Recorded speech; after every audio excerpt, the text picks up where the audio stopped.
Hello and welcome to tonight's episode of the Late Night Intercourse with Choma. It is your weekly family law talk show where we discuss matters around the family law spectrum for your enlightenment so that you are guided, you're well advised on the legal implications of some of the everyday, family life issues. So tonight, I am bringing you a topic which I have couched how to protect your assets for the benefit of your family. Yes, I want to discuss some of the legal ways that you can protect your assets for the benefit of your loved ones, your family members. After all the toil, after all the efforts in, acquisition of assets, after all the hard work, if they are not protected, if those assets are not well preserved, when life happens and you're no longer here, in whose hands will they get into? Will other people fritter them away? Will they get into the wrong hands? I'm sure you'd like to ensure that the things you've worked hard for, the things you've labored and toiled for, are preserved for the people you care for the most, so that when you're not here, you'll be sure that those things will be for their benefit, for their use. I'm sure that's what every, right-thinking person wants. That's not to say that some of the people you care for may not be found outside of your immediate family, but yes, you just want to be sure that they get into the right hands. So maybe we'll start by defining what an asset is. But before I do that, oh goodness me, I didn't even wish you a happy new year. Oh my God. My apologies. Happy New Year, beloveds. Happy New Year. Yay, it's 2024. Whoa. Okay, I'm sorry. This needs some getting used to. So forgive me that. Goodness gracious, how did that happen to me? Happy New Year. I hope you had a beautiful 2023. Well, despite the ups and downs, right? Whatever it was, I pray that 2024 attends to your expectations better. I pray that you enjoy your expectations and your desires come to pass. I pray that you enjoy life, you enjoy beautiful things, and I pray that you live in good health and that your life is preserved and that of your loved ones. I'm rooting for you. Happy 2024. Happy New Year. Please forgive my manners. Yeah. So now that is out of the way, I'd like for you to, just tell me, where did you spend the end of the year? Where did you spend that? I'd like to know. I'll also tell you in the comment section where I spent mine. Yes, let's share. It's an intercourse. So tell me, where did you spend your holidays? Let me know. In the comment section. And yes, just maybe, I may be sharing a gift with the person. You never can tell. So yes. And please share so that your friends and your family can also join us. Yes, it's a new year, and I'm sure that this year is the year when you are generous. When you're generous with sharing knowledge, when you're generous with sharing opportunities, when you're generous with sharing good things with those you love. And also expect that good things will come back to you as you extend it to others. So please share this already with your loved ones so that they join us live on this intercourse tonight. So yes, I was saying that we're discussing how to protect your assets for the benefit of your loved ones. And I want to start by defining an asset. What is an asset? What can you call an asset? What are those things that you need to preserve or protect for your loved ones in the form of assets? And simply, an asset is any valuable thing, anything of importance, of some value, whether tangible or intangible, that you've labored for, or you've acquired. You've acquired, yes. You may have acquired it by way of a gift, or by purchase, or by however means, however it is.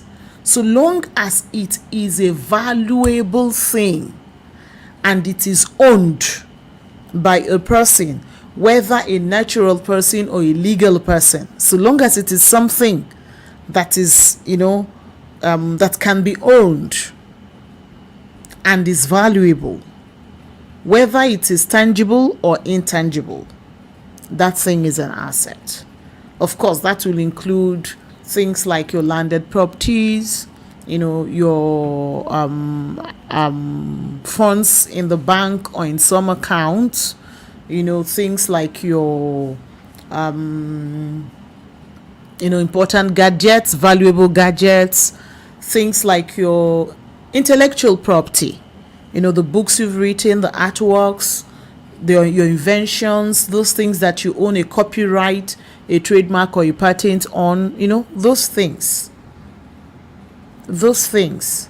they are your assets. Your stocks, your cryptocurrencies, all of those things, they are your assets. And those assets, after you've acquired them, when life happens and we're no longer here, in whose hands will they get into? How do you protect those things to ensure that they get into the hands of your loved ones, including your lovely jewelries, your exotic cars, all of those things? And the first way I can, recommend to you to protect, to preserve your assets is by writing a will. Yes, writing a will. I am not going to recommend any to you tonight as the best. Most of those things are best tailored, customized to your particular situation. Your circumstances will determine what your lawyer will advise you. So unless you were consulting me personally, where I'm able to ask you salient questions, I may not be able to say this is outrightly the best for you. But yes, one of the things you can do legally to protect your assets is to write a will.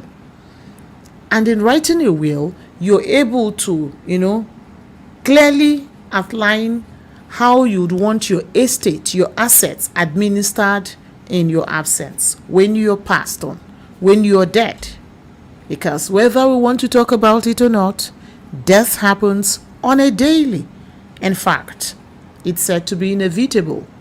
And since no one plans or has a schedule as to the exact time or date they will die, that's why we prepare ourselves, do what we should do, so that whenever it comes, of course for us it's not coming anytime soon, this is a new year, we're going to live and be healthy this year. We ain't dying. But that's not to say that we're not going to do the needful, right? Awesome. So yes, you can write a will. And then you can also create a trust. So you can write a will, I've said. Now I'm saying you can create a trust. You can create a trust. And in a trust fund, you can create trusts that are specific to certain projects or to certain, matters. It can be an education trust. It can be any other kind of trust. And you can choose to even create a trust that you are a beneficiary of for the rest of your lifetime. So it is one of the ways that you can preserve your assets. And whatever instructions you leave in the trust you have created, in these legal instruments that help you protect your assets, that will be followed to the letter by the trustees who administer that trust. So a trust is another way that you can protect your assets legally. And like I said, a consultation with a family lawyer will advise you on the suitability of any of these, ways of protecting your assets that best addresses your peculiar circumstances. Then the other thing you can do will be to join a pension scheme or a retirement plan. I know that many of you who are civil servants already, have such schemes running in their favor, and it extends to those even in the private sector. You can sign yourself up and even your staff to a pension scheme or a retirement plan. So it's not only for the formal sector, even the informal sector can take advantage of that. So you can also decide to choose a pension fund manager for yourself.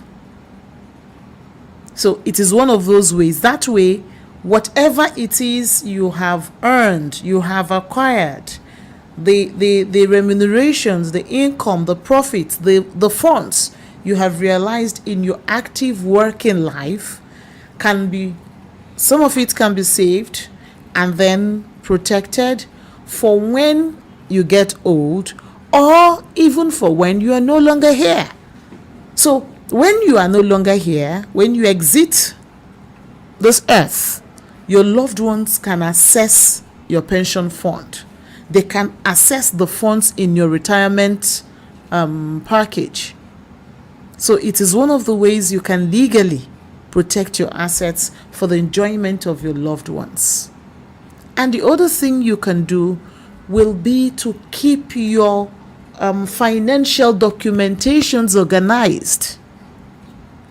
There are situations where some people don't even know all of what they want or all of what they have, or they don't even know where the things they have are. They don't have a comprehensive, organized, documentation of the things they have. And that's not right. Because if you can't even keep track of the things you own, how are you going to be able to assign them or, bequeath them to your loved ones when you're no longer here? How would they be able to inherit you? So one of the ways to protect your assets is to actually keep a clear documentation of them. Clearly identify your assets.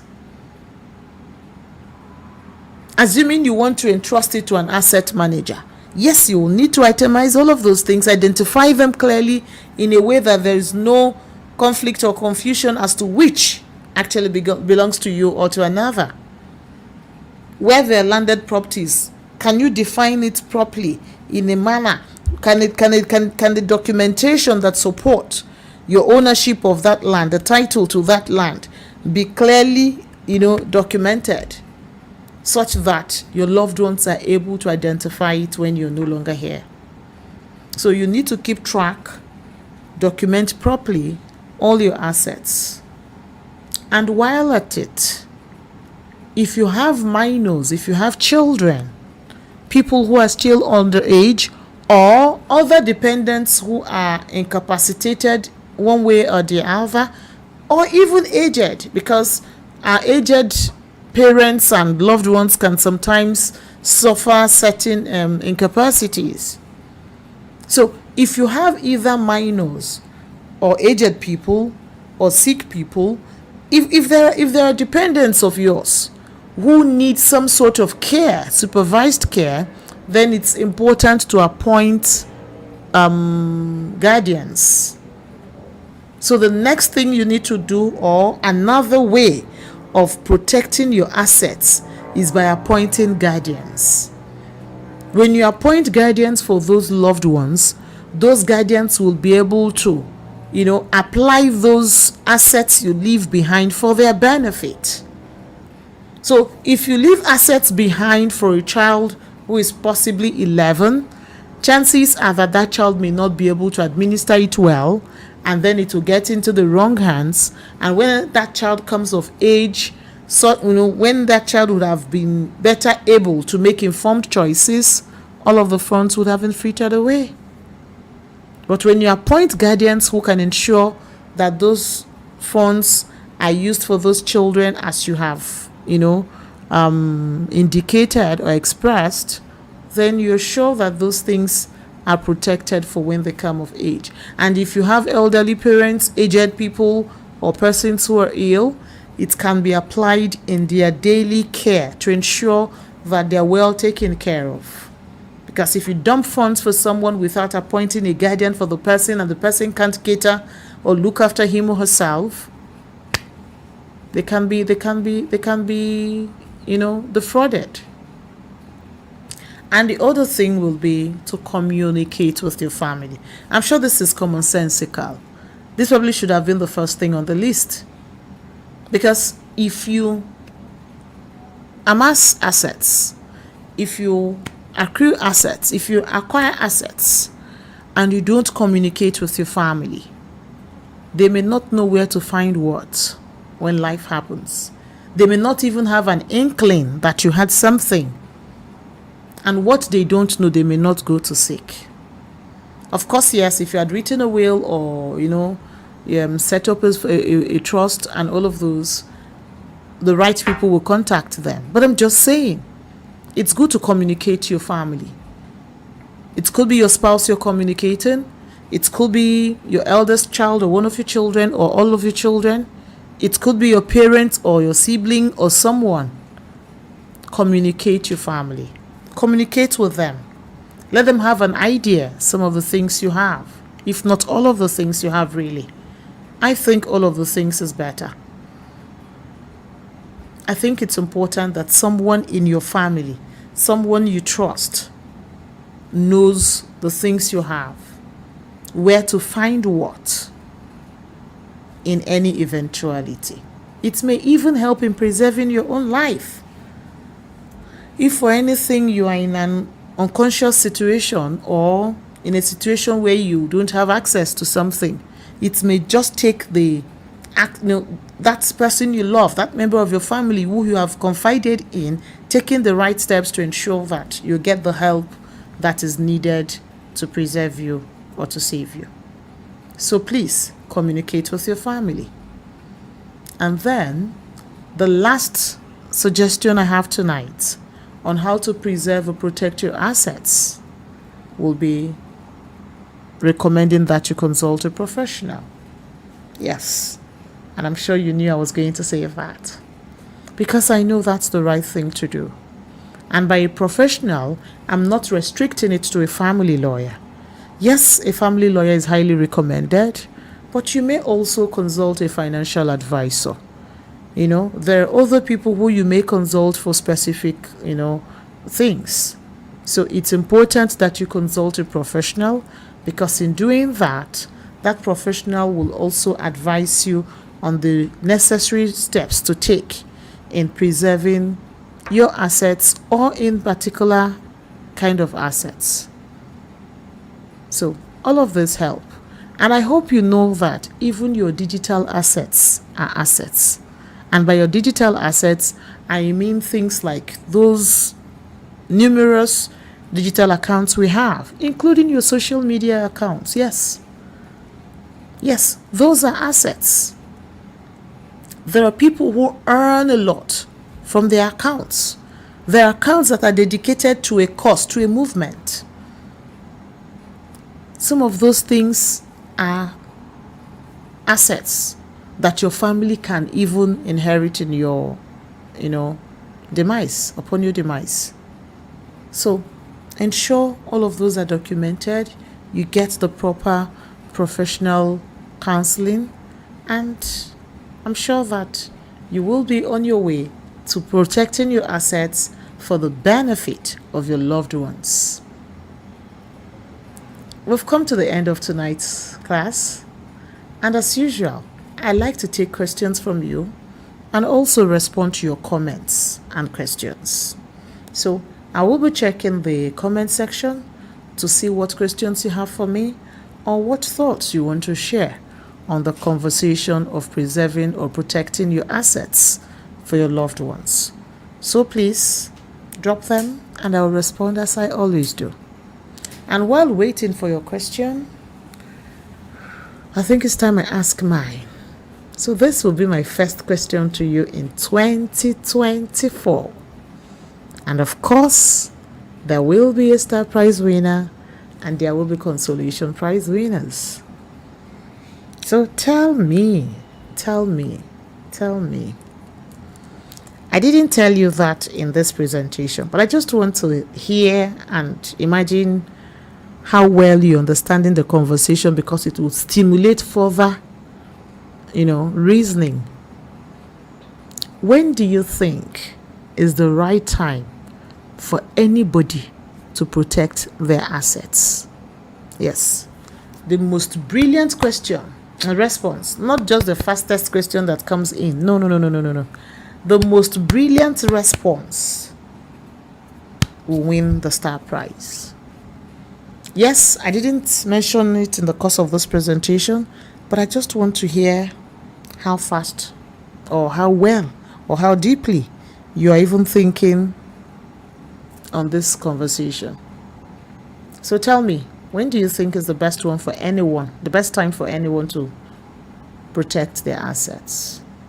And like I said, the most brilliant response gets the star prize, and maybe 2-3 people will win consolation prizes.